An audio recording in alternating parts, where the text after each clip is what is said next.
Hello dear students, good morning. आप सभी कैसे हैं? कल के लेक्चर में हमने आपको यदि वक्र का समीकरण पैडल फॉर्म में दिया गया हो, पोलर फॉर्म में दिया गया हो तथा टेंजेंशियल पोलर फॉर्म में दिया गया हो तो रेडियस ऑफ कर्वेचर किस प्रकार से ज्ञात करते हैं, इनके फॉर्मूले करवाए थे। उन्हीं फॉर्मूलों पर बेस्ड आज हम कुछ प्रॉब्लम करवाने जा रहे हैं, उसी को आज डिस्कस करेंगे। उनको कराने से पूर्व पहले सभी मेरे प्यारे स्टूडेंट्स से रिक्वेस्ट है कि आप इस चैनल को सब्सक्राइब कर लें और इसको लाइक करें और ज़्यादा से ज़्यादा बच्चों को शेयर करें, जिससे सभी स्टूडेंट्स को इसका फ़ायदा मिल सके। तो सबसे पहले मैं आपको एक फॉर्मूला बताने जा रहा हूं जो कि अपने कल के लेक्चर में कर चुके हैं। उस फॉर्मूले को आपको याद रखना है। कल हमने इनका डेरिवेशन वगैरह कराया था, तो आप जो है इनके फॉर्मूले याद कर लीजिए। डेरिवेशन एग्जाम में कम पूछे जाते हैं, तो सूत्र याद करिए आप। पोलर फॉर्म, यदि वक्र का समीकरण ध्रुवीय रूप में दे रखा हो, आर थीटा में दे रखा हो, तो रेडियस ऑफ कर्वेचर वक्रता त्रिज्या किस प्रकार से ज्ञात करते हैं, उसके लिए जो है दो मेथड हैं। एक तो ये फॉर्मूला है rho equals to R square plus R one square whole raise to the power 3/2 upon R square plus 2r1 square minus r2। r1 और r2 क्या चीज हैं? R1 है dr upon D theta, r का theta के respect में एक बार differentiation. R2 r का थीटा के रेस्पेक्ट में दो बार डिफरेंशिएशन है। तो वक्र का समीकरण यदि r और थीटा में दे रखा हो तो R1 का मान ज्ञात कर लो, R2 का मान ज्ञात कर लीजिए और इस फॉर्मूले में रख करके उसको सॉल्व कर लें तो हमें रो का मान ज्ञात हो जाएगा। तो एक मेथड तो ये डायरेक्ट फॉर्मूले में रख करके आप वक्रता त्रिज्या ज्ञात कर सकते हैं। सेकंड मेथड क्या है डियर स्टूडेंट? इसका जो आपकी वक्र की समीकरण ध्रुवीय रूप में पोलर फॉर्म में दे रखी है, इसको आप पैडल फॉर्म में चेंज करेंगे, पदिक समीकरण में चेंज करेंगे, पी और आर में चेंज करेंगे। यानी कि इनका जो है पदिक समीकरण ज्ञात करना है और पदिक समीकरण आप पूर्व के चैप्टर्स में आप कर चुके हैं। पिछले यदि वीडियो देखेंगे आप, डेरिवेटिव ऑफ एन आर्क, चाप के अवकलज वाले चैप्टर में हम इनकी प्रॉब्लम कर चुके हैं। पदिक समीकरण ज्ञात करना आप सीख चुके हैं। तो आपको जो है सबसे पहले जो ध्रुवीय रूप दे रखा है उससे पदिक समीकरण ज्ञात करेंगे, पी और आर में रिलेशन ज्ञात करेंगे। जब आप पदिक समीकरण ज्ञात कर लेंगे पी और आर में, उसके बाद में rho equals to R D R upon D P, ये रेडियस ऑफ कर्वेचर का फॉर्मूला होता है। यदि समीकरण पदिक समीकरण में दे रखी हो तो rho equals to R D R upon D P. यहां से D R upon D P का मान रख करके ज्ञात करके इस फॉर्मूले में रख देंगे, रेडियस ऑफ कर्वेचर ज्ञात हो जाएगा। ये सेकंड मेथड है इसका। और पदिक समीकरण कैसे ज्ञात करते हैं ये आप प्रीवियस जो हमारे वीडियोस हैं उनको देखें। उसमें क्या होता है, जो आर और थीटा में जो रिलेशन दे रखा होता है, इससे फाई का मान ज्ञात करते हैं। किसका मान ज्ञात करते हैं? फाई का।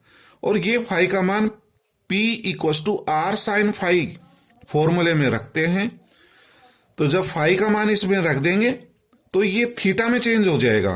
पी आर और थीटा में रिलेशन ज्ञात हो जाता है और थीटा को दी गई समीकरण की सहायता से एलिमिनेशन करते हैं तो पी और आर में रिलेशन ज्ञात हो जाता है। तो ये हमारा तरीका रहेगा। तो इसी दोनों मेथड को मैं समझाने के लिए एक बहुत ही इंपॉर्टेंट क्वेश्चन ले रहा हूं जो कि परीक्षा में जनरली आता रहता है। तो वो हमारा क्या क्वेश्चन है? Find the radius of curvature at the point R theta of the curve R equals to A one minus cos theta. तो ये वक्र का समीकरण दे रखा है, equation of curve R equals to A one minus cos theta. ये जो वक्र है ये कार्डियोइड का समीकरण कहलाता है, कार्डियोइड। और जो कार्डियोइड होता है ये पान के पत्ते के जैसा फिगर बनता है इसका। तो ये हमारा वक्र का समीकरण हो गया। अब मैं पहले मेथड से आपको बता रहा हूं। तो पहले मेथड में आपने देखा R1 और R2 के मान ज्ञात करने होते हैं और फिर फॉर्मूले में रखना होता है। R1 का मान जो है dr अपॉन डी थीटा यहां से निकाल सकते हैं a, और कोस थीटा का माइनस साइन थीटा होता है तो माइनस से ये प्लस हो जाएगा a साइन थीटा। इसका अगेन डिफरेंशिएशन करें a कोस थीटा। तो R1 ज्ञात हो गया, R2 ज्ञात हो गया। फॉर्मूला यूज करें, rho equals to R square plus R1 square whole raise to the power 3 upon 2 upon R square plus 2R1 square minus R2। R1 और R2 के मान रख दें यहां पर, और R की वैल्यू भी यहां रख देते हैं समीकरण 1 से, जो R और थीटा में रिलेशन है। तो R equals to A one minus cos theta का स्क्वायर हो जाएगा ये, plus R1 square A square sine square theta whole raise to the power 3 upon 2। R square समीकरण 1 का स्क्वायर करके लिख दिया, A square one minus cos theta square plus 2R1 square 2a square sine square theta minus R into R2। ये R का मान है, ये R2 का है, इनका जो है ना गुणा करना है। तो a इंटू ए स्क्वायर हो जाएगा और कोस थीटा को इससे मल्टीप्लाई कर देंगे और उसको हल कर लेंगे। तो डियर स्टूडेंट, इनको आप सिंप्लीफाई करें, इसकी कैलकुलेशन करें। मैंने ये पूरा हल कर दिया है, आपको पीडीएफ भेज देंगे इसकी, उसमें से देख लेना। हल करने पर हमारा ये मान प्राप्त होगा dear student, rho equals to A 2√2 upon 3 1 minus cos theta raise to the power 1 upon 2। After simplification ये प्राप्त होता है।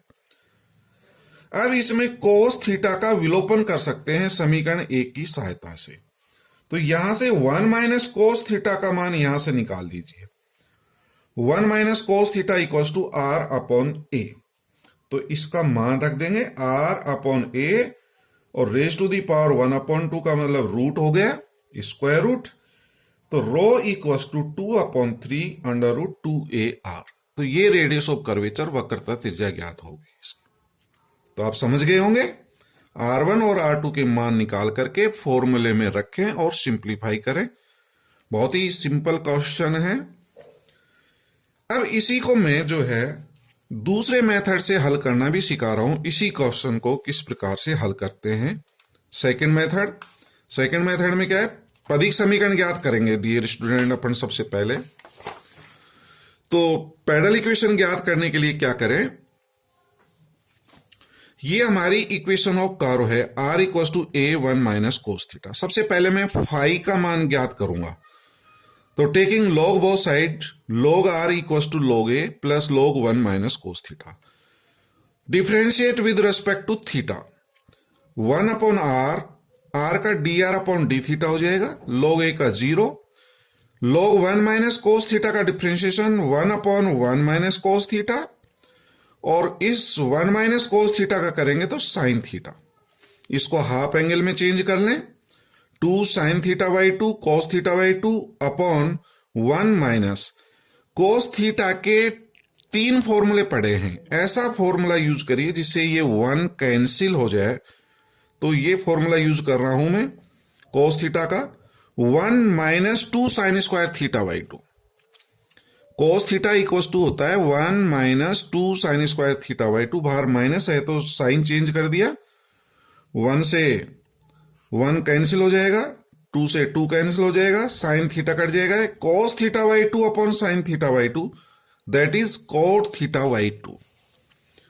तो phi equals to theta by 2। तो फाई का मान ज्ञात हो गया। ये जो फाई का मान आता है ये इस फॉर्मूले में रखेंगे, P equals to R sine phi.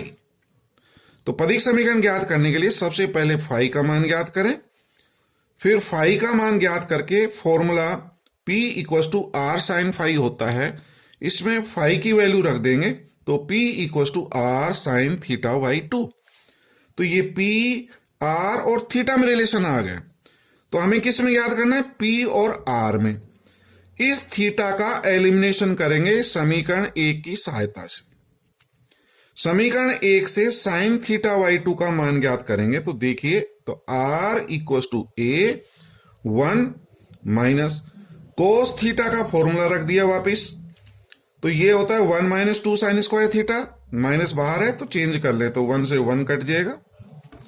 R equal to 2A sine square theta by 2 2A, और साइन थीटा बाई 2 का मान समीकरण 2 से निकाल करके इसमें रख देंगे तो P अपॉन R का स्क्वायर, क्रॉस मल्टीप्लाई कर दें, R cube equal to 2AP square. तो यही हमारी पैरेलल इक्वेशन है, यही पदिक समीकरण है। अब ये P और R में रिलेशन आ गया, और पदिक समीकरण का रेडियस ऑफ कर्वेचर ज्ञात करने का फॉर्मूला क्या है? Rho equal to R dr upon dp। इसको भी कल अपन ने प्रूव किया था। dr अपॉन dp का मान यहां से निकाल करके इस फॉर्मूले में रखेंगे, तो इसका डिफरेंशिएशन कर देते हैं with respect to p। 3r square dr upon dp equal to 4ap।